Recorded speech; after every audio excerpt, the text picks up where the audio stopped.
Hola, corazones míos. Cuando escuchamos Guerra de Independencia Escocesa, lo primero que nos viene a la mente no es ni una fecha, ni el nombre de una batalla, ni el nombre de ningún rey. Se nos dibuja la imagen de aquel caudillo bajo medieval con falda y con la cara pintada, llamado William Wallace. William Wallace, azote de los ingleses, adalid de la libertad, ese corazón valiente que murió para conseguir la libertad. Pues tengo que deciros, pues falso. Venga, hasta luego. Nah, ahora en serio. No sé por qué motivo Hollywood decidió fabricar a un personaje heroico como William Wallace, teniendo en cuenta que él en realidad fue un párroco perteneciente a la nobleza que se formó en tareas eclesiásticas porque su hermano mayor heredó la fortuna de sus padres, dado que en el siglo XIII estaba en vigencia el derecho de primogenitura. Pero bueno, en este vídeo no vamos a hablar de William Wallace, ya si eso lo haré en un futuro. Ahora me quiero centrar en los procesos bélicos de la Primera Guerra de Independencia Escocesa. ¡Vamos a Palma! ¡Ey, no! Tranquilos, muchachos. Vamos a hablar de un método de guerra que se dice que empezó a ser usado en esta época, pero que realmente se llevaba usando siglos atrás. Me estoy refiriendo al Silthrom. Vale. La formación Silthrom es una falange muy similar al caso griego y sus técnicas se perfeccionaron en esta primera guerra. ¿Veis cómo aquí cobra sentido que Wallace fuera un monje? Porque realmente tenía acceso a conocimiento. Con este recurso lo que se hacía era compensar la inferioridad de su infantería con respecto a la de los soldados y la caballería de los ingleses, que estaban muchísimo mejor entrenados y equipados. En este sentido, la formación Silthrom estaba formada por una densa pared de lanzas, de modo que los soldados enemigos no podían alcanzar a sus propios soldados dentro del alcance de sus armas. Al contrario de la falange, obviamente la falange griega, esta conformaba un cuadrado. Así se excluían los ataques de flanco enemigo y los ataques por detrás. Esta técnica tuvo éxito en Escocia, pero fuera de ella no se pudo llevar a cabo, dado que la formación se rompía en combate y un aspecto muy significativo, y es que las espaldas de los soldados no estaban cubiertas contra los ataques de arqueros. Y hay que destacar que los arqueros británicos era de lo mejorcito que había por aquella época. En este sentido, los guerreros ingleses estaban compuestos principalmente por arqueros galeses.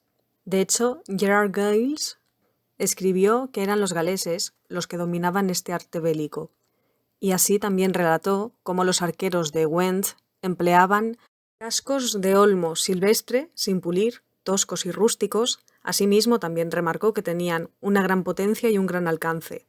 Entonces, ¿qué se hizo para paliar esta situación? Pues bueno, los arqueros escoceses, y muy entre comillas eso de arqueros, estaban formados por arqueros del bosque de Ettrick. Los arcos que empleaban eran bastante largos y su madera era de tejo. Este dato es importante porque ese tipo de madera provenía de la Liga Hanseática. Fue una federación comercial y defensiva de ciudades del norte de Alemania, así como también de comunidades de comerciantes alemanes que estaban en el mar Báltico, en los Países Bajos, en Suecia, Polonia y Rusia. Por otro lado, la infantería escocesa era, como cabe de esperar, escueta y estaba compuesta por hombres que cabalgaban sobre jamelgos y ponis. Dicho esto, la táctica de batalla que más se caracterizó en esta primera guerra y en las guerras sucesivas fue el Silthrom o el círculo de lanceros. Este término fue acuñado por Walter Gisborough para describir las operaciones de la infantería en la batalla de Falkirk, que acaeció en 1298 y supuso un punto de inflexión en la vida de los escoceses, pues los bloques de Silthrom estaban protegidos por 3 filas de lanzas de 3,5 metros y su posición se encontraba detrás del terreno. En este sentido, Eduardo I, que era tan cabrón como inteligente, ya se lo esperaba. Entonces ordenó que se construyeran arcos altísimos para que los arqueros galeses se preparasen. Así, los galeses innovaron un poquito más y empezaron a emitir saetas flameantes. Realmente pocos escoceses salieron ilesos de esta ofensiva inglesa y Eduardo ordenó a la ducha caballería que aniquilase al resto de escoceses. En todas las guerras siempre hay batallas perdidas y batallas ganadas. Y una de las derrotas que se quedó impregnado como si fuera fuego en el corazón de todos los ingleses fue la batalla de Bannockburn de 1314. En esta contienda, que se desarrolló el 24 de julio, los escoceses conquistaron varios castillos que eran necesarios para frenar el avance de las tropas enemigas. Asimismo, Robert Bruce, que por aquel entonces ya lideraba el ejército escocés, encomendó a su ejército que se encargaran de excavar en el terreno pantanoso para frenar el avance del enemigo. Aunque el ejército inglés era muy numeroso, estaba compuesto aproximadamente por 25.000 hombres, mientras que los escoceses tenían en torno a 9.000, los ingleses fracasaron. Robert situó en una primera fila a lanceros y piqueros. Así impidió que los arqueros galeses lanzasen flechas. Esto dificultó el ataque inglés, por lo que Eduardo II, sucesor del anterior rey, ordenó el ataque de su caballería y colapsó por la estrategia de los hoyos en la tierra. Ante esta situación y presa del pánico, ordenó a los arqueros que disparasen, pero no se dio cuenta que esas flechas alcanzarían a su propia caballería. Ante esta debacle, las fuerzas inglesas huyeron y los arqueros que quedaron en la lucha fueron aplastados por la caballería escocesa. Los ingleses que intentaron huir fueron sorprendidos por la infantería escocesa que se hallaba agazapada en un bosque cercano. Esta derrota, como he dicho, dejó una gran mancha en un historial cuasi inmaculado de derrotas, e incluso los mismos ingleses denominarían a esta contienda la Batalla de las Charcas. El rey Robert expulsó a los invasores ingleses que quedaban en Escocia y para evitar una invasión futura mantuvo una actitud beligerante que no trascendió, al menos por el momento. De hecho, Eduardo II intentó invadir Escocia en 2 ocasiones, la primera en 1319 y la segunda en 1322. Y esas iniciativas fracasaron. Unos años más tarde, el monarca inglés falleció, realmente lo asesinaron, y ascendió al trono su hijo Eduardo III, que aún era menor de edad, y se vio en la obligación de proclamar a Robert I rey de Escocia. Ante las desavenencias entre ambos monarcas, porque por aquel entonces Escocia era independiente, se firmó el Tratado de Edimburgo-Northampton, que acabó con las rivalidades de los escoceses y de los ingleses.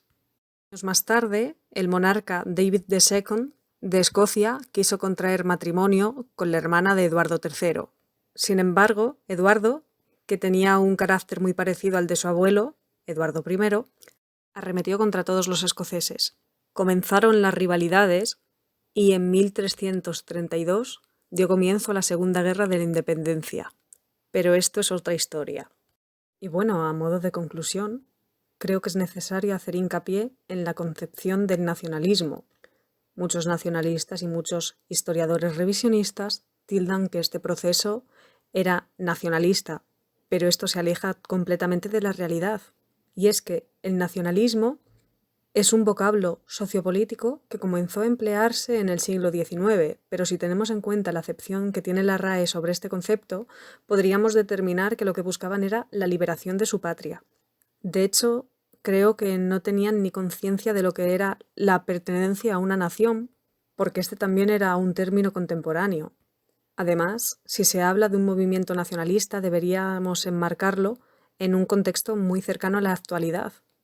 Y es que fue la Liga Nacional Escocesa la que comenzó a luchar por la independencia de Escocia, y esta fue creada en los años 20 del siglo XX.